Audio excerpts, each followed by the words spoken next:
This is a coronal section of brain showing lateral ventricles. These are two thalami and this is a third ventricle. So we are now going to discuss the third ventricle. Third ventricle is a cavity of diencephalon. Diencephalon means thalamus, hypothalamus, metathalamus, epithalamus and subthalamus. Among these, large parts are thalamus and hypothalamus. So this is a third ventricle which is like a vertical median slit like cavity that lies between two thalami and hypothalamus. Now we'll see the boundaries of third ventricle in sagittal section of brain. So this is a sagittal section and we can see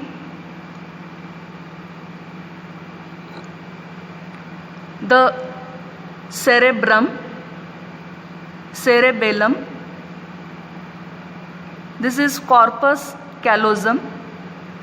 This is septum pellucidum that separates lateral ventricles of two sides. This is fornix.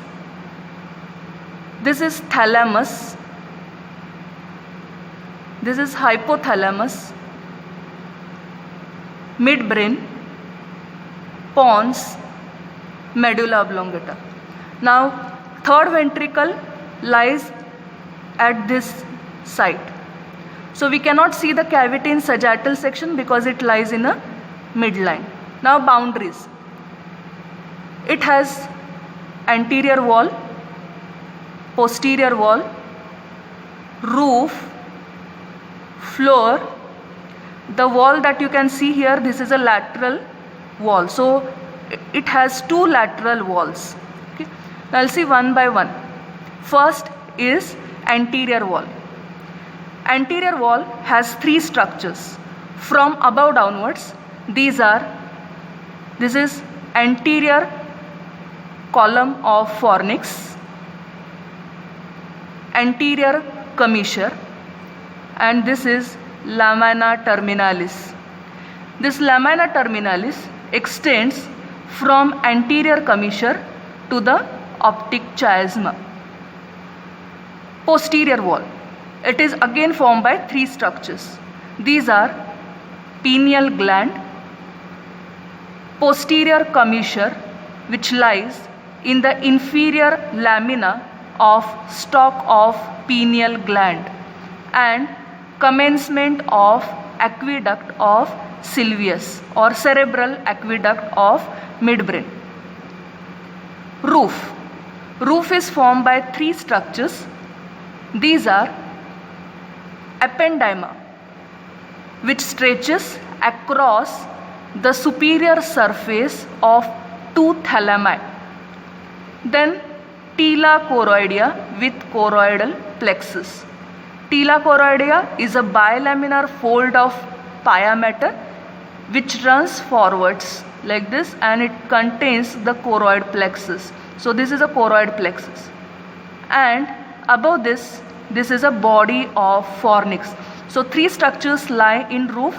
Ependyma, which stretches across the superior surface of two thalami. Then tela choroidea along with choroid plexus of third ventricle, which extends antero-posteriorly. You can see with this dark structure, and body of fornix. Now remember that choroid plexus of third ventricle is derived from anterior choroidal artery.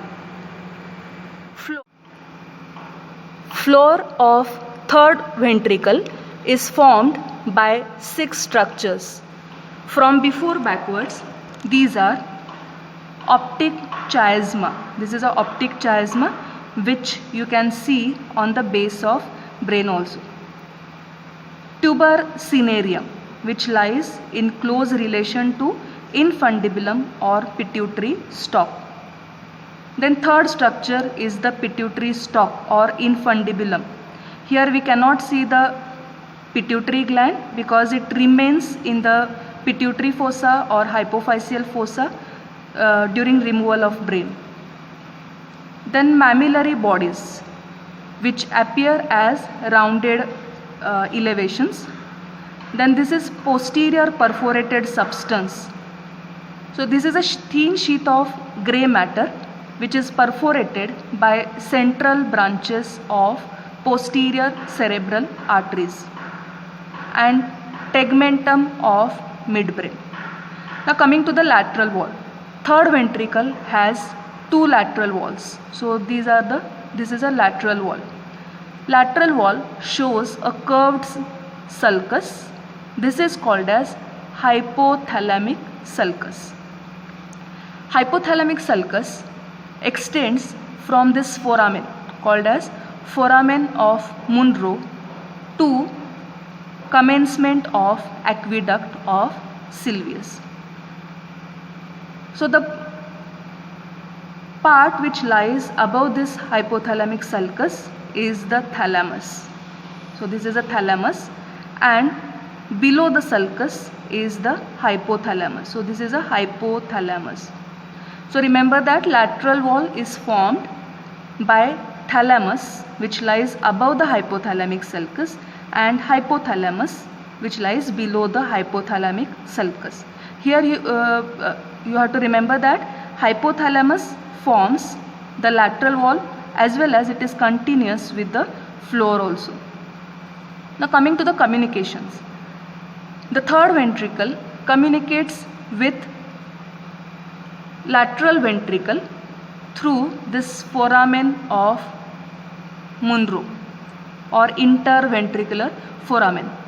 So remember that there are two foramina, one in each cerebral hemisphere. Okay, and third ventricle communicates with lateral ventricle. Here you can see the cavity of lateral ventricle. So this foramen of Monro is bounded in front by anterior column of fornix and behind by anterior pole of thalamus. The third ventricle, it also communicates with fourth ventricle through aqueduct of Sylvius, which is a cavity lying in the midbrain. Now coming to the recesses, there are 5 recesses above the optic chiasma in the angular interval of anterior wall and floor.